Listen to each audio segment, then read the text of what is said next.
if you sit for more than 6 hours a day, or your primary form of working is at a desk and stretching isn't giving you the results you're quite looking for, this video is exactly for you. The biggest issue I see when people try to address these issues is that they just try to stretch their way out of it. And that can be helpful in the short term, but if you want longer term results that actually last longer throughout the day, then I'm going to show you a couple of strategies that could be more effective. And depending on the person, they could be in a slouch position with their pelvis rolled back. They could be too arched in their low back with their pelvis forward. But generally, it honestly doesn't matter that much, because the best posture is the one that you can shift in and out of constantly. There is no one best posture. There is no one best sitting posture. However, if you're constantly in one position for hours at a time, or if you're constantly in one joint position for an extended period of time, like 90 degrees of hip flexion, that your body's probably going to adapt to that over time. So honestly, the single best recommendation I can make to you is get in different postures throughout the day as you sit. So get a standing desk, sit in different positions on the floor, in your chair, lay down, whatever works for you. That's the single best thing that you can do. But let's say you work in a cubicle and that's not feasible for you, or you want some other tools that can help you. Well, let's talk about some common issues that will happen if you're stuck sitting for a very long time. The biggest thing that's going to happen is that your pelvis is going to adapt to that position of hip flexion. So even when you stand up, you're passively in some hip flexion, because muscles on the front side of the pelvis can start to get a little bit tight. And that's going to put you in a position of anterior or forward pelvic tilt. And people can do things like hip flexor stretches to open up that front side of the hip.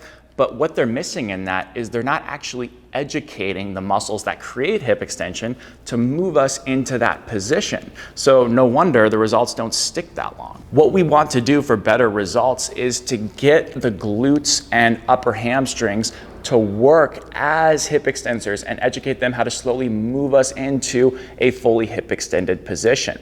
And that can not only lengthen your hip flexors, but it can give you results that when you walk around, your hip actually has room to extend into, because the muscles know how to do their jobs more effectively. Here's one way that you can do this, and I would do this on both sides for about 2 sets each. Now for this one, we're going to need a wall. So get your butt close enough to the wall so that you have just a little bit more than a 90-degree bend at your knees. So for me, that's probably right about there. And you want your shins parallel with the floor. So you're not up here and you're not down here. You're right about here and you're about hip width apart there. Now, what you're gonna do is you're going to gently take one foot off of the wall and pull it back as far as you can without feeling any pinch whatsoever in the front of your hip on that side. And you're gonna hug that knee to your chest. So if I can get back here and not feel any junk in my hip, that's good. But if I can only get to here without feeling any junk, that's fine. Just make sure you're nice and relaxed. Now what you're going to do is feel the inner arch of your foot, of the foot that's on the wall, and your first metatarsal head, which is right here and right here. It's not your actual big toe up here. It's right where the ball of your foot is on the inside and right here. That doesn't mean you're going to lose the outside edge of your foot. You're just going to be right there. And then this is going to be back here. And now what you're going to do as you exhale is you're going to put pressure into the wall. And you're going to gently and slowly tuck your hips and lift your back one vertebrae at a time off of the ground with each exhale. So it's going to look like this. Inhale, exhale, push to the wall, come up one vertebrae. I should immediately feel some glute activate and maybe a little bit of hamstring. And then inhale through your nose, maintain that position. Exhale, go up even more, just one vertebrae higher. Maintain that, inhale. Exhale, go up a little bit higher. And just progressively get through that until you're at your max end range hip extended position. And the only possible way you can go up any higher is if you arch your back, or if you literally just push yourself off of the wall a little bit. So once you get to that point, you know you've gone too far. Go back down and then switch legs. And you'll probably notice some asymmetries from side to side and a harder ability to get your glute on one side relative to the other. That's normal and okay. What I recommend that you do is, if you're struggling to find your glute, you can do 2 things. First, just push into the wall before you lift off a little bit with that foot arch and see if you can get some mind-muscle connection between your glute and the arch of your foot. This is teaching you that when you're walking through the gait cycle, you can get your foot arch to cue your glute to push you forward. Now, if that didn't work, what you can do is just get a little bit further away from the wall like this. And sometimes this can be enough for people to start to feel it a little bit better. And how many times have you seen that common image of people that sit all day in this slouch posture like this with a forward head? And what you're seeing here is a rib cage that is oriented forward and down. And usually what that means is that it's very stiff and unable to move very well.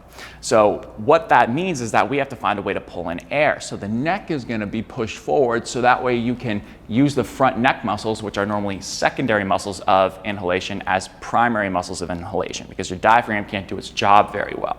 So not only are you going to have a rib cage that's very rigid and can't open properly, but you're also going to have a neck that's tight and trying to act as your primary muscle of inhalation. So what we generally want to do is learn how to expand the rib cage in the back and the front and stack the head over the ribs more effectively.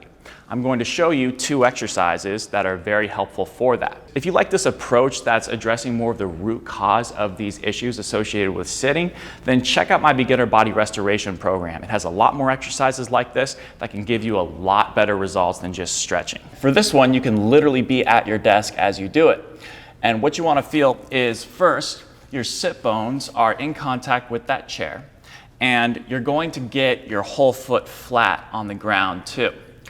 Place your elbows on that desk so that way you have less than about a 60-degree angle in terms of the angle of your torso relative to your humerus right here.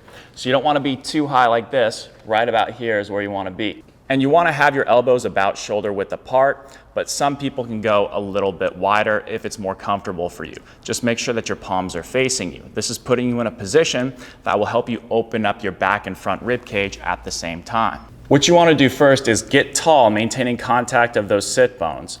And then watch what I do. I'm going to very gently reach my rib cage back and sort of reach my elbows away from me as I do so. And that's going to push my ribs back in space and give me a tiny bit of rounding or flexion in my upper back. But that's not coming at the cost whatsoever of my sternum depressing. So a cue I like for this is, imagine someone has their hand on your back and you're keeping your elbows in the same place as you push your rib cage back. So it looks like you're literally protracting your shoulders, pushing your ribs back as you do that. So get tall, push your ribs back a little bit, and now breathe out through your mouth nice and soft for about 5 to 10 seconds. At the end of that exhale, you're going to feel your side abs engage a little bit. That's good. Hold that about 2 out of 10 as you close your mouth and softly, silently inhale through the nose. You're going to feel your ribs in the back and front expand, but primarily in the back. So it's going to look like this.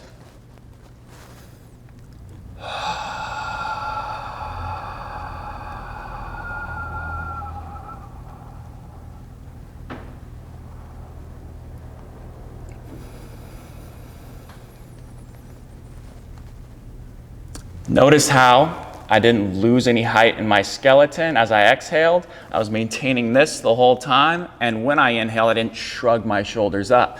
Keep everything relaxed and just keep those ribs back a little bit. Stay tall and don't let your head really move all that much. I had a nice silent inhale and a full exhale. Softer and easier is always better than harder and more forceful. For this one, the goal is to open up the front side of the rib cage and do that in a position where we can shut off the neck. So it's of the utmost importance we can stay nice and relaxed and we cannot engage our neck whatsoever in this activity. So we're going to use a pillow for this, something about this thick, but you could also roll up a towel and use that vertically aligned. It just needs to go on your spine like this. So we're going to lay down on it, and our head's going to be off of that object. So that way it can be in a position where our chin is directly facing the ceiling. We're not like this, and we're not like this.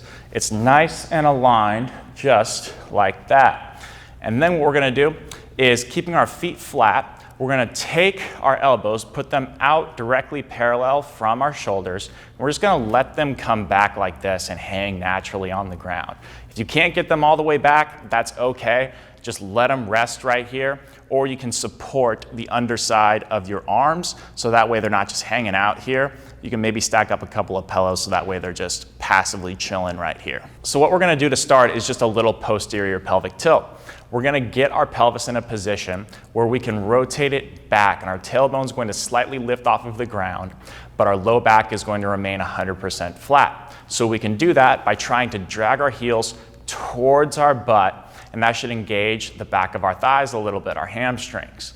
Now, as you maintain that throughout this entire set, get in this position right here, and now just gently exhale through your mouth for about 5 to 10 seconds, keeping an open mouth.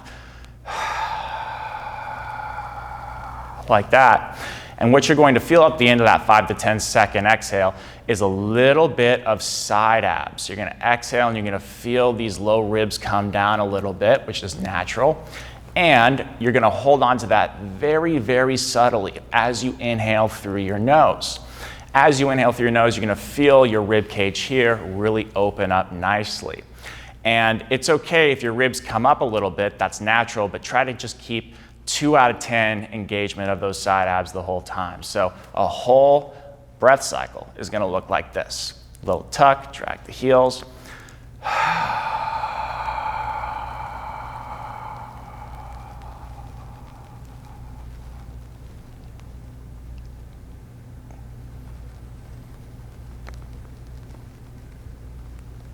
Notice how my inhale was silent and you could hear my exhale nice and softly. My neck didn't kick on whatsoever. You will feel your neck if you inhale really aggressively, or you will feel your neck if you inhale really aggressively, or you feel it come down as you inhale. Keep that chin towards the ceiling.